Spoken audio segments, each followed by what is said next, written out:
Welcome to the new sound of online radio. Welcome to the sound of Universal Broadcasting Network. 'Cause you make me feel like I've been locked out of heaven. A mix of today's hits and hard-to-find favorites, combined with the most entertaining and intriguing talk anywhere. This is your sound.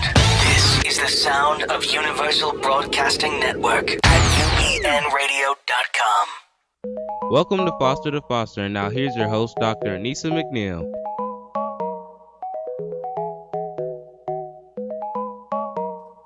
Good morning, and welcome to Foster Radio Show. I'm Dr. Anissa McNeil, and I am so pleased to be with you this morning. Today, our show is focused on part 2 of a question that was asked of me by a foster youth here in the state of California. While meeting with foster youth here, I was asked why they put me there if they know they're going to lock me up. They know I got problems. And so in the very first show, we did foster youth going to prison from protective care. Today, we want to drill down a little bit more. And today's show is titled, Is There a Foster Youth to Prison Pipeline? We want to know, is there? We want to drill down to find out what is happening to foster youth that are in protective care here in the state of California, and how do those young people get involved in our prison system? What's going on in the most high risk or level 14 foster homes here in our state?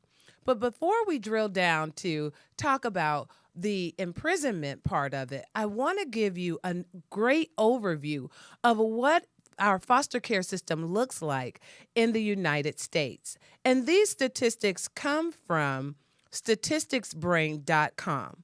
And what we learn here is that there are 400,000 foster children in care at any point in time. The cost of one child to be in foster care generally in our country is $22,500.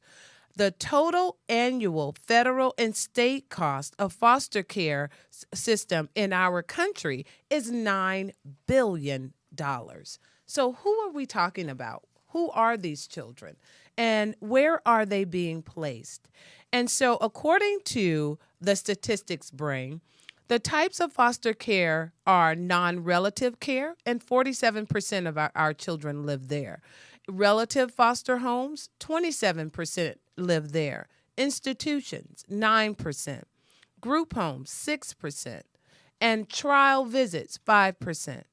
How many run away? 1%. Supervised independent living, 1%. So we want to also look into, once you go into foster care, how long do you stay there? And the average 34% of children stay in foster care anywhere from 1 to 11 months. 25% of children stay in from 12 to 23 months. 12% stay in 24 to 35 months. 9% stay in 3 to 4 years, and 7% stay in 5 or more years. And what do the children, what ethnic groups are involved in our foster care system? And according to the Statistic Brain, 41% of foster children are white, 27% are African American, 21% are Hispanic, and 10% are multiracial. So that gives you a great overview in our country of what is foster care, who is in foster care, and what type of living situation do they have. Here in the state of California, we want to drill down to our own backyard. Who's in foster care here in our community? Here in our community in the state of California, we have 65,000 children in foster care. Of the 65,000, our foster care children look much like those statistics that we see across our country. However, the greater proportion of children in foster care within the state of California are children of color. They're African American and Latino American children. That's the difference between the overall statistics in our state versus the statistics here in the state of California.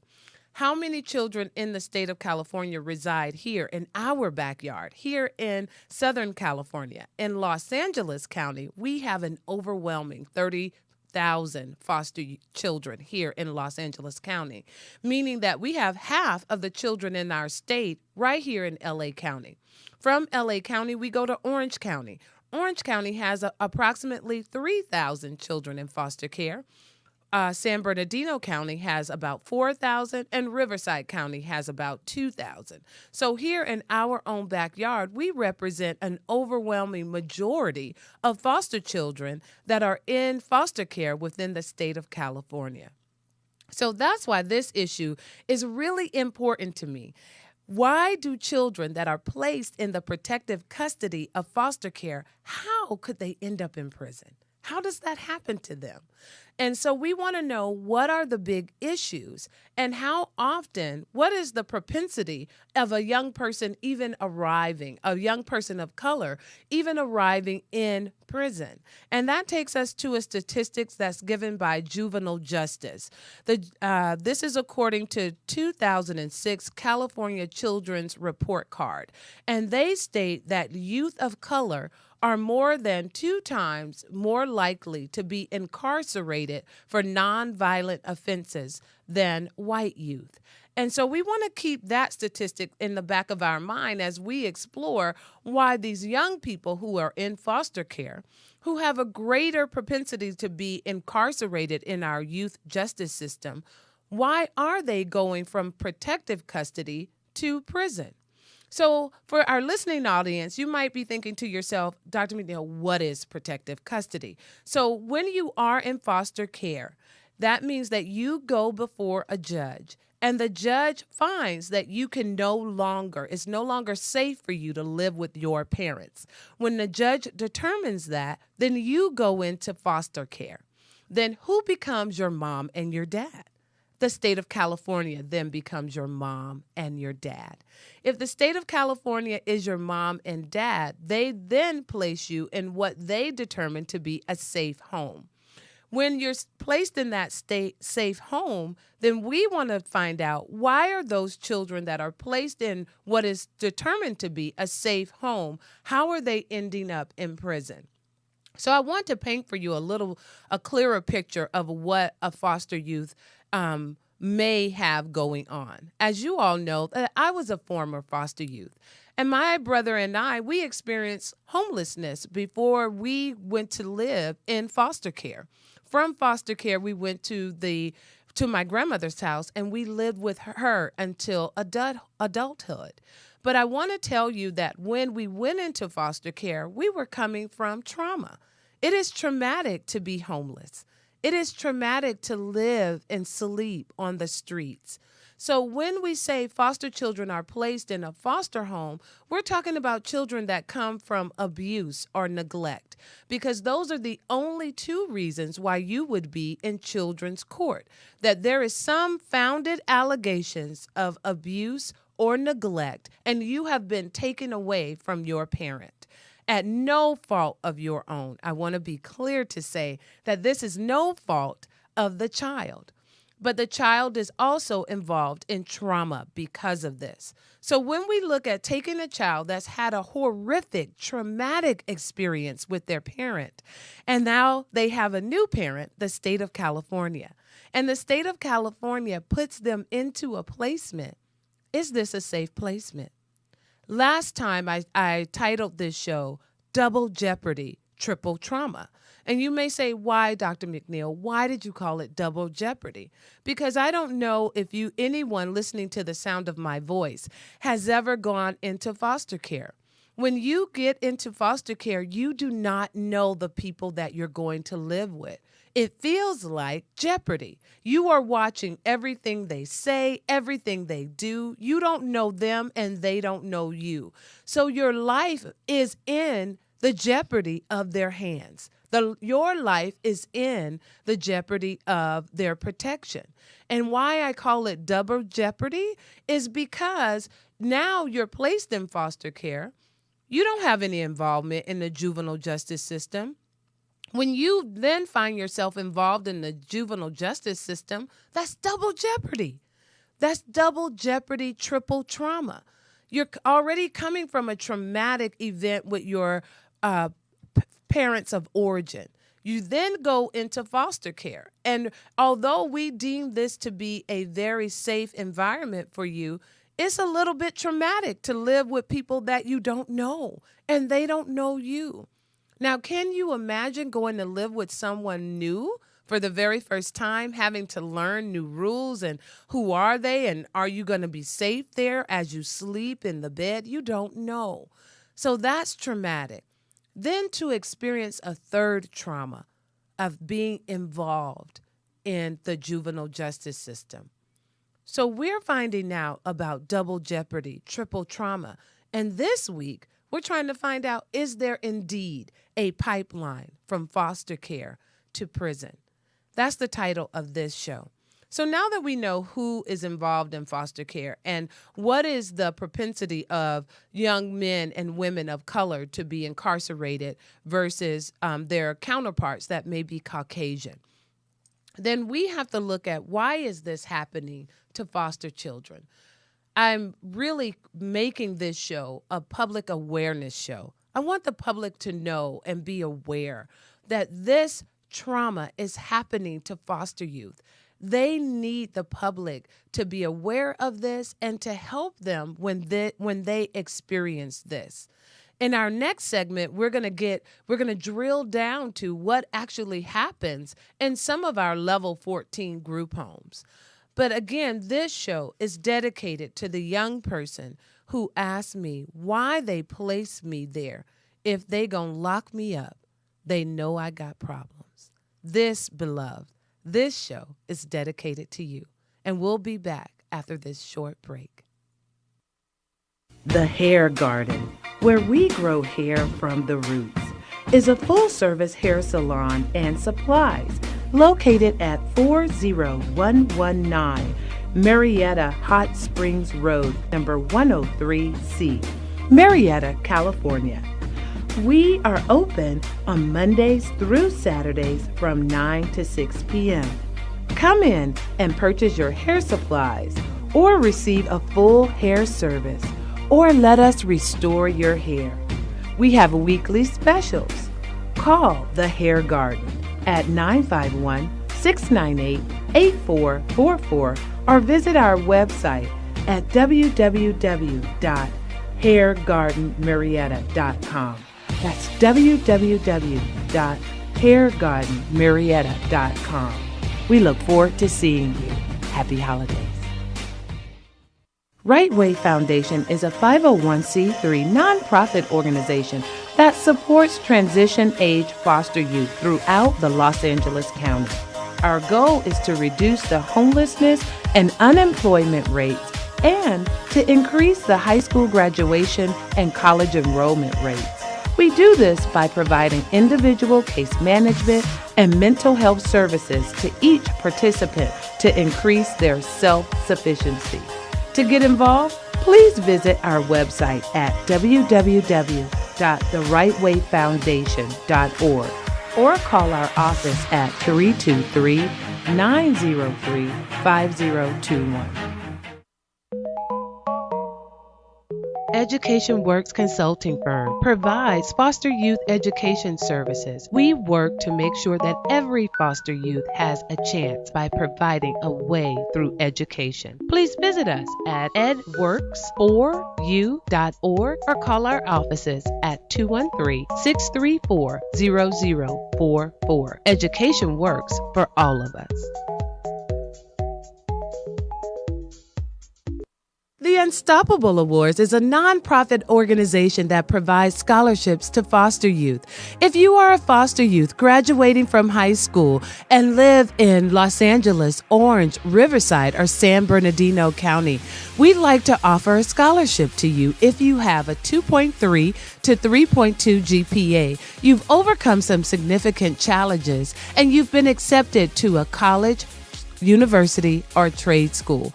Please visit our website at www.unstoppableawards.org or call our office at 213-634-0044. We'd like to help you. We'd like to make you unstoppable.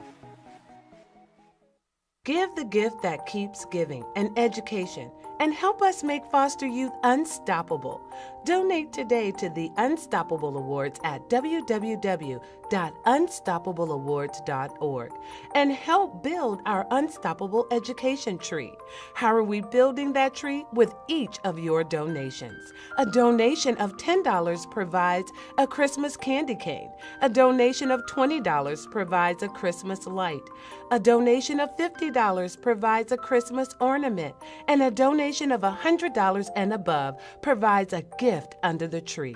We all know that education is a gift that keeps giving. So donate today to the Unstoppable Awards at www.unstoppableawards.org and help us build an unstoppable education tree this Christmas season. Help us make foster youth unstoppable. We're back to Foster with your host, Dr. Anissa McNeil. Welcome back to Foster Radio Show. I am Dr. Anissa McNeil, and now we're going to talk about what happens in group homes that may lead a foster child to being arrested or even the police called to a group home, which we in the state of California have deemed a safe place for children to be. I want to show you a bit of a video. It is titled Level 14, inside one of California's most dangerous juvenile homes. And this video can be found on YouTube, and it highlights some of the activities that happen in our Level 14 group homes.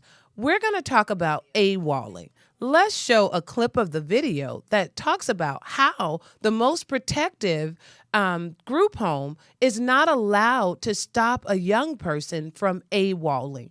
What is AWOLing? AWOLing is when a young person leaves a group home and does not return.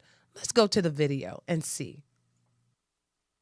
How to stop the kids anymore from leaving campus, from going AWOL. You could not physically touch them. We were supposed to shadow, meaning follow them around the community, keep an eye on them. We run into staff with 9 kids, leave 8 of them to go shadow one. That is ridiculous. I'm not sure what was going on in their mind at this point. They're in a pack, going around terrorizing the community. I got calls. Yeah, dude, Sule, I'm pretty sure we just saw some of your kids. I'm like, how could you tell? Well, one of them was pretending to be someone else's mom. We could tell that she was the same age, but she was lying, trying to borrow a cigarette. There's a train station in Davis. Homeless people hanging out, and they were their friends, and these kids were providing that. These kids could relate to them. And I remember being told they were doing drugs. These kids needed supervision. That's why they ain't nobody level 14 group home. Now you're telling them they can go in the community and do whatever they want. Most of them didn't come back and sleep. They would sleep out. Some of them might come back. It was like a hotel. They would sleep, eat. As you can see from that video, the propensity of AWOLing from a level 14 group home, the staff member could do nothing about that. And that still exists in our group homes here in the state of California. That rule. I know of a level 14 group home where the staff members cannot stop a young person from AWOLing. So who's trained at the group home? Who's providing the protective care that's needed at one of our highest level of a group home? Why are young people their parents are the state of California, why are they placed in a facility that cannot keep them safe? If you and I, if our children were to leave our home, we would then put in safeguards so that that type of activity could not happen again. My question is, why doesn't this level of a group home, which is the highest level, a level 14, why don't we have safeguards put in place, trained individuals put in place, so that we can indeed keep the children that need the most help safe from others, and even safe from themselves? Another activity that happened at this particular group home is that the police was called 86 times. If you listen to the beginning of this group home, you'll know that the group home had 72 foster youth inside of this group home.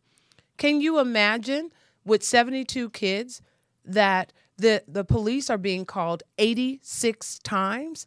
Do you know the risk of being incarcerated if the police are called that number of times? Let's go back to the video and see why was the police called to the group home? That last week in May 2013 turned out to be the breaking point for the entire facility. There were 86 calls to police in a week for assaults, sexual abuse, runaways, drug use, and other problems.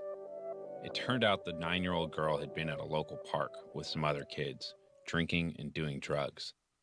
Someone said she turned up naked and drunk on the doorstep of a nearby house. She ended up in the... As you can hear on the video clip, the police were called for assault, sexual abuse, and drugs. America, we can do better than this. California, we can do better than this. If indeed these children have already experienced trauma at home, abuse, or neglect at home, we're placing them in facilities where they're allowed to AWOL, and then we're calling the police for assault. Assaulting who? Each other? Are we supposed to keep them safe? Assaulting who? A staff member? Are they not supposed to be trained? Assaulting who? A community member. Who is protecting the child at all times? Sexual abuse. Now that is, to me, is horrific. That's game over. How are we placing children in protective care if this type of activity is allowed to happen to them again? This indeed is double jeopardy, triple trauma to any kid. Any kid. And you heard on the video that there are drugs there. How many parents in the United States, in California, we try to keep our children safe from drugs? So here, the state of California has placed you in a level 14 facility, and there drugs are coming into a facility that we pay for. And we're going to talk about in a little while, what is the payment for a level 14 group home? How much money is being paid to these facilities in order to really keep our children safe? But I still want to keep going down to what's happening at our group homes. And what we've learned so far from this video is that the level 14 group home is not allowed to stop children from AWOLing. That the group home themselves called the police 86 times in 1 week.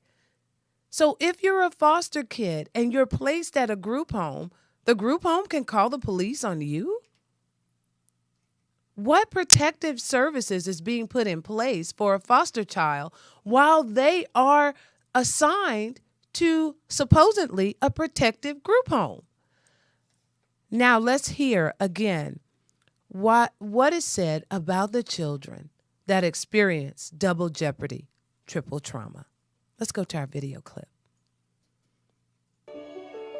They're damaged and we refuse to do our jobs. That's all. They're damaged kids and we refuse to do our job to keep them safe.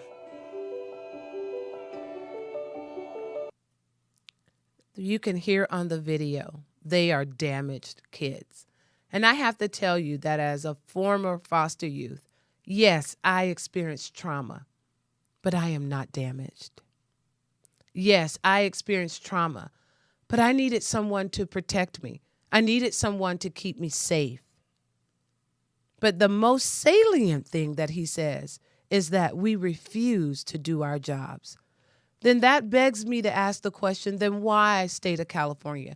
Then why our country, the United States? Why are we paying these facilities to keep our children safe if they are not keeping our children safe?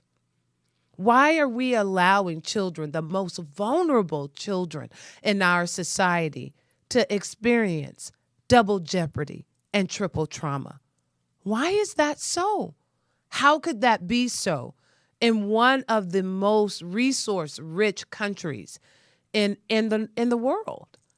How could it be so that you go to court and the court finds your parents unable to care for you and place you in a group home? You're in a level 14 group home because you have some emotional difficulties. You're in a level 14 group home because you need the maximum secure care. So if you need the maximum secure care for your emotional difficulties, why are staff members allowing you to walk away from the facility? Why is this facility ill-equipped? So much so that they are calling the police, and then you stand in jeopardy of being arrested. I'm baffled. I'm troubled. I ask for America to get more involved. I ask for the state of California to get more involved in this issue. Find out how come this can happen to a foster youth? How can a foster youth be placed in a level 14 facility and they can experience assault, sexual abuse, and be exposed to drugs? You heard on the video how one young girl was found naked in front of somebody else's home. How can this be so if we are placing them in a protective group home? Now I want to share with you a little bit of shock that I received. I wanted to know, okay, if we're placing them in a group home, why is the group home ill-equipped? And I started with looking at, well, how much money does a level 14 group home receive each month for a child? Each month for each child. And so I did some research. I went to the Department of Social Services, and these rates are public information. And the rates that I pulled are as of November 2nd, 2016. And when I looked at the rate of a level 14 group home, they are paid anywhere from $8,000 to $9,000 a month for each foster child. So if you just simply did the math on that, what you can hear in the video, we'll just go with a more conservative number. Let's go $8,000. And you can hear in the video that group home had 72 kids, which means that facility received $576,000 a month in order to take care of our children. But these children are allowed to AWOL. These children receive sexual assault. These children are exposed to drugs. These children are being sexually abused. That's $576,000 a month. Could we do better with that money? Could we serve children better with $576,000 in one? Ladies and gentlemen, that is one level 14 group home. So how much money did they get a year? Let's just times that by 12. That's $6,912. You heard me. $6 million we are paying to a level 14 group home to allow foster children who need the most help to run away from the home and experience all kinds of assaults, sexual abuse? Really? America, can we do better? California, can we do better than that? I know we can. I know we can. If you had $6,912, can you do better than that? Is there a pipeline for foster children to go to prison? We're going to talk about the number of foster youth that are in prison, and we're going to talk about recent legislation. What is going on? This is the $6 million question this morning. I'm Dr. Anissa McNeil, and you're listening to Foster to Foster Radio. The Hair Garden, where we grow hair from the roots, is a full-service hair salon and supplies located at 40119 Marietta Hot Springs Road, number 103C, Marietta, California. We are open on Mondays through Saturdays from 9 to 6 p.m. Come in and purchase your hair supplies or receive a full hair service or let us restore your hair. We have weekly specials. Call The Hair Garden at 951-698-8444 or visit our website at www.hairgardenmarietta.com. That's www.hairgardenmarietta.com. We look forward to seeing you. Happy holidays. Give the gift that keeps giving, an education, and help us make foster youth unstoppable.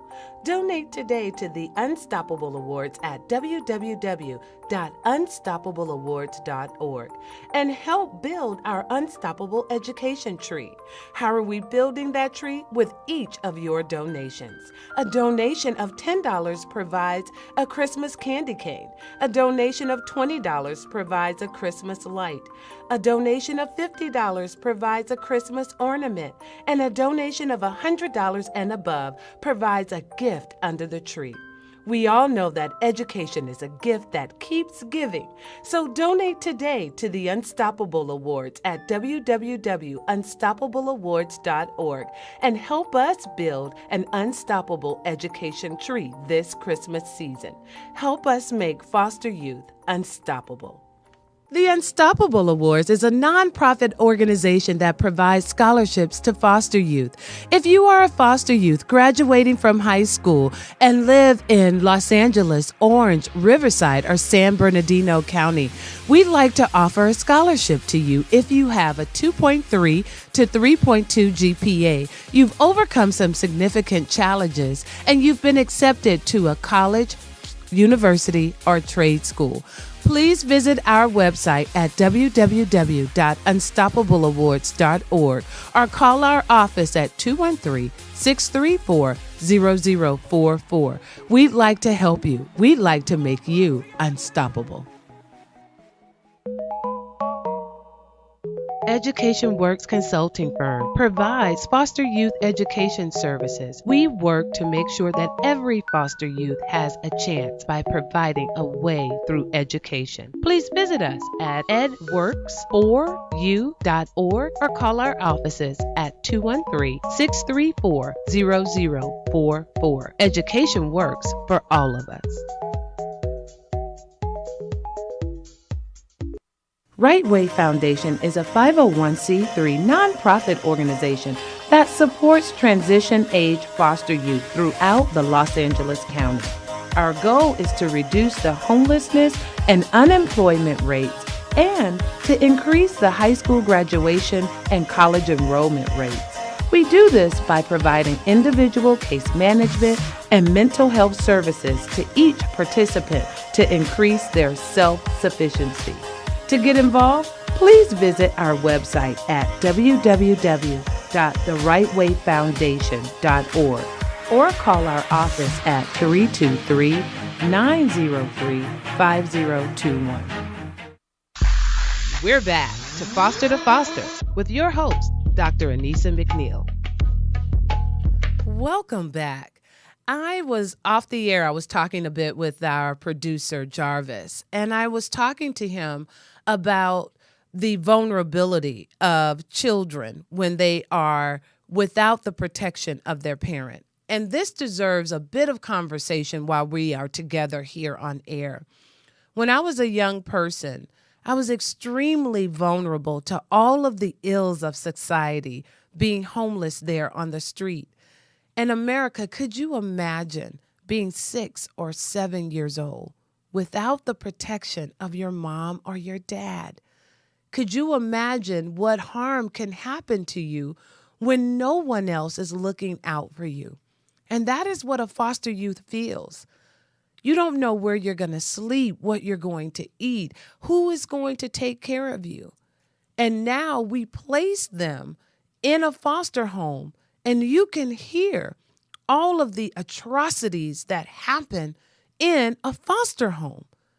We've got to do better. We can do better. For $6 million, I think we can do better. I want to introduce to the audience, my assistant that will be helping me to produce the show every week. Her name is Ashley Taylor. Welcome, Ashley. Hello. And Ashley, you had a question for me. I did. So I heard you repeat a couple times level 14 foster care or group home. Are there multiple levels of group homes or Yes. foster care? And what are the differences? What makes a level 14 home a level 14 home? What does it really mean? Awesome. That's a great question. Thank you, Ashley. Yes, there are multiple levels of a group home for foster children. The very first one is relative care. So sometimes when you're a foster child, you may be placed with a relative. Then sometimes you may go to a foster home. That's a wife or a couple or a single individual that has decided that they wanted to be a foster parent. Then from there are group homes. And then group homes have multiple levels. So there's a group home where children go that maybe they don't have a lot of issues or a lot of concerns. And when I say issues, I mean they don't need mental health services or they don't have a disability or any of those. But a level 14 group home is the highest level group home. And that is for our foster children that have emotional difficulties, severe emotional difficulties, which may lead them to harm themselves or maybe sometimes harm others. So they have those emotional difficulties. They need counseling. Sometimes they may be on some type of medication to help them. Oftentimes what we'll find is in some level 14 homes is that those children may even sometimes be behind in school a little bit. So these are children that need the highest level of care. That's what a level 14 group home is. Okay. Wonderful. Thank you. A great question. So now we want to talk about the public awareness. I really want the public to be aware that in some of our group homes, foster children are going to juvenile hall, to juvenile detention center. And so here in the state of California, we have new legislation, or there is legislation to help with that. And first, I want to read the problem statement that is provided in AB 2813. And it says, in California, foster youth are often detained in juvenile hall pending a detention hearing. So first, let me give you some background data. If you are a foster youth and the police are called, like we saw in that video, where the police was called 86 times in 1 week to one group home, when the police come out, if they have any reason to detain a young person, then that person is then taken to juvenile hall and detained. So now this piece of legislation, AB 2813, looks at what happens when the foster youth is then detained in juvenile hall. So you've left your group home that we deem to be protective for you. You've been arrested and detained by a police officer, and now you're in juvenile hall and you are detained. And this is the problem statement at the top of AB 2813. It says, in California, foster youth are often detained in juvenile hall pending a detention hearing, and sometimes detained when a non-foster youth would be released to his or her parents. This is significant considering the harmful effects of detention. Detention increases a foster youth's risk of spiraling deeper into the juvenile justice system and experiencing poor education and employment outcomes after exiting the system. Under current law, foster youth are sometimes detained as a response to a minor incident and typical adolescent behavior that would normally result in a youth spending 1 day in juvenile hall. When a youth is arrested, the youth is transported to juvenile hall, where a probation officer may decide to detain the youth pending a hearing before the juvenile court. If the youth does not meet the detention criteria, the probation officer must immediately release the youth to his or her parent. Now, here is the Achilles heel for foster youth. What happens when you don't have a parent? However, foster youth are often held in juvenile hall even when they do not meet the detention criteria, simply because they do not have a parent or a guardian to be released, or because a placement has not yet been found for them. So yes, you can see it and read it right here on AB 2813, the problem statement. So foster youth experience double jeopardy, triple trauma. Now they're at a group home. Something has happened at the group home and the police are called out. They are arrested or detained. And even though they don't meet the detention criteria, they don't have a mom or a dad to come and get them, or their parent, the state of California, the group home that we've assigned them to. No one has showed up. They don't have a new placement, so they remain in juvenile hall. We can do better. That is not fair, America. We can do better. So now let's go into what is the new legislation. What is AB 2813? In 2014, California passed AB 388. This is the first bill that was passed, a bill that addressed the over-detention of foster youth at detention hearing stage.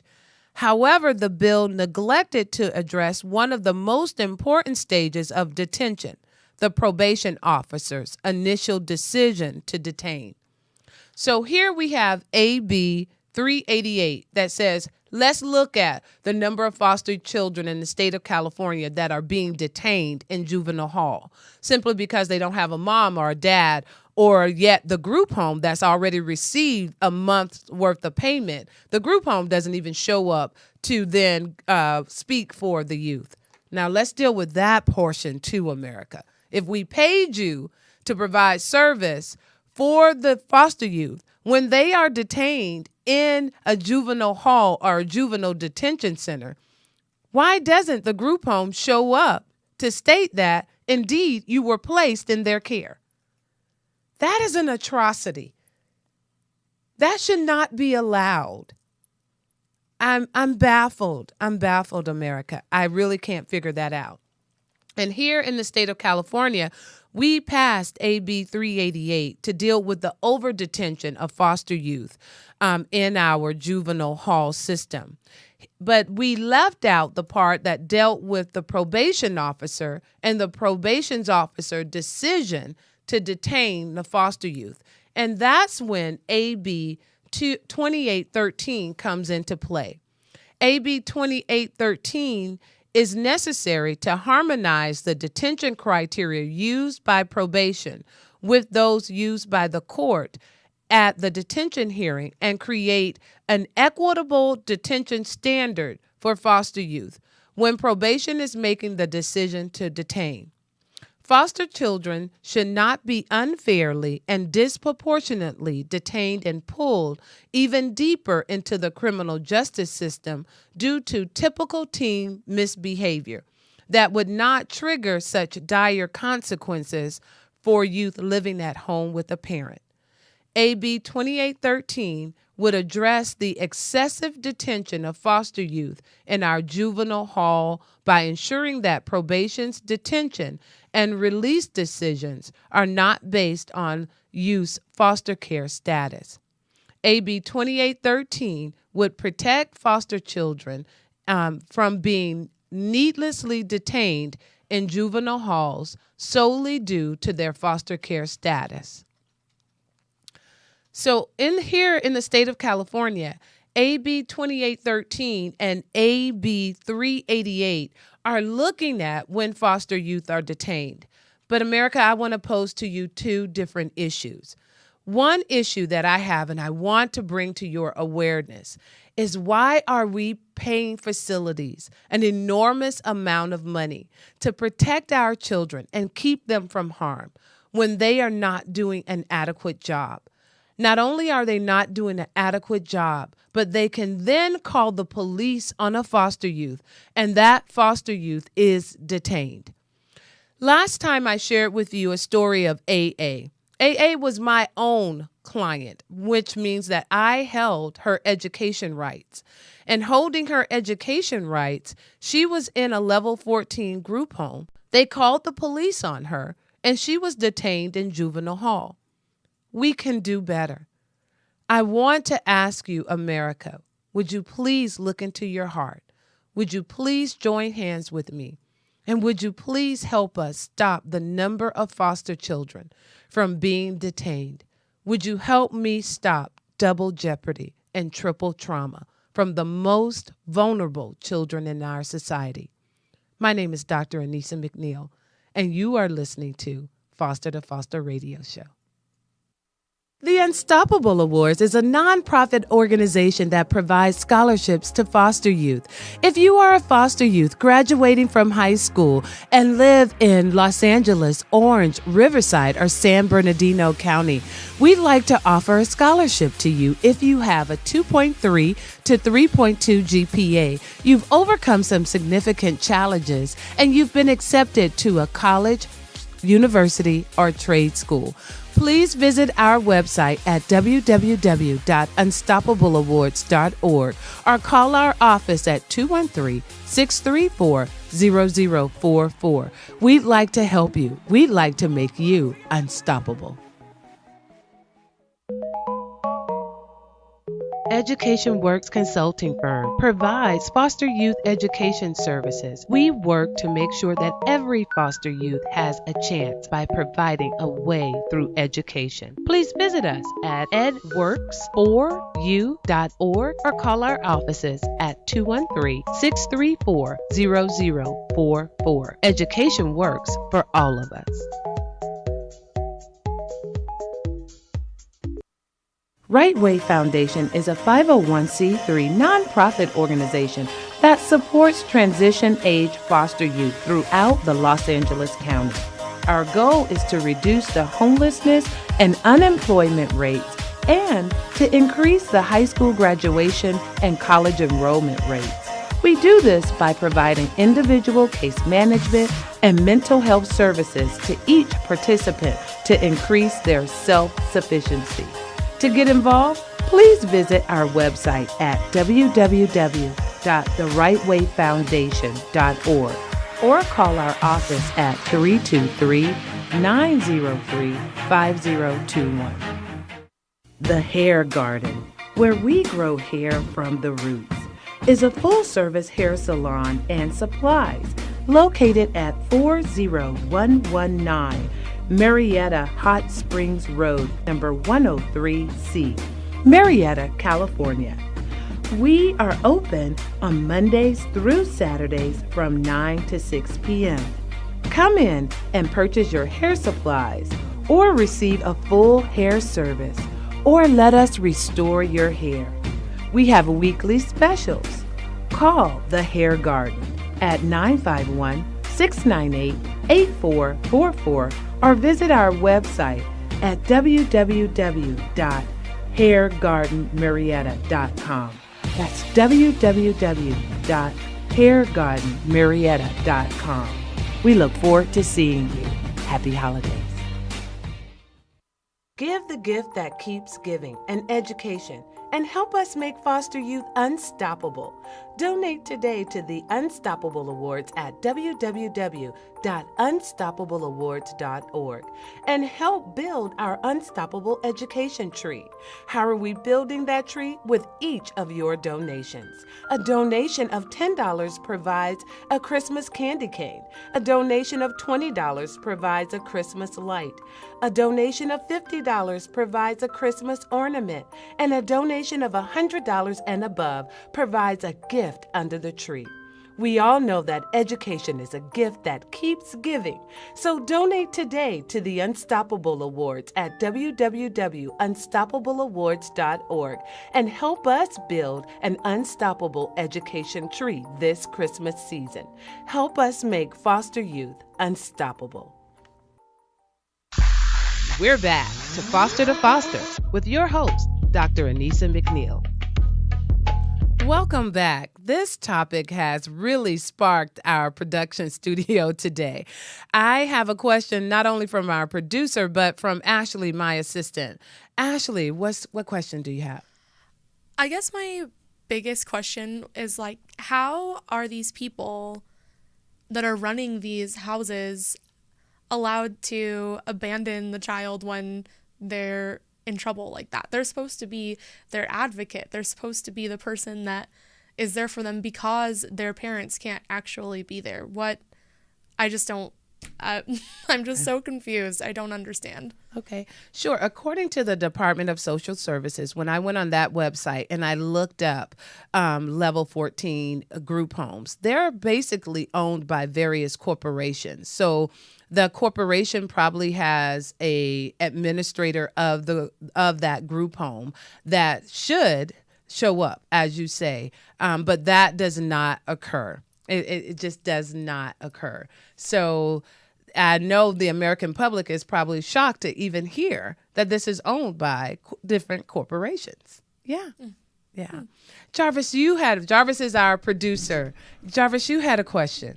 Yes, I have a question. If they are owned by different corporations, shouldn't there be a conflict of interest for a corporation to be able to get money from the state? You would think that in our country that we have very authentic motives when it comes to the care of foster children. But I have to tell you, there are so many people, I can only tell you my experience. There are so many people that I have come into in my years of volunteering for foster children that they see this as a business. They see this as, oh, I'm broke. Let me go get me some foster kids and I will be able to earn some money. And that's one of the reasons why I have this show, is because they're predicated upon. They are the financial benefactor of many people and they receive so little care. But this show is also about positive things. And I want you, if you are a foster child and you are listening to the sound of my voice, when we come back next week, we're going to talk about restorative justice. And I'm going to tell you a new program, a new initiative that I'm going to implement here in California to help with just this matter. I'm not a person that will bring a problem to you and not put my hands involved in it and help there to be a solution. I want to thank you for joining us this morning. This indeed is a topic that has really jarred my heart and put my feet and my hands in action. And I want you, America, the state of California, please join us. Please join me in helping foster youth not experience double jeopardy and triple trauma. Thank you for listening to Foster to Foster Radio Show. And please join us next time at 10 a.m. here on UBN.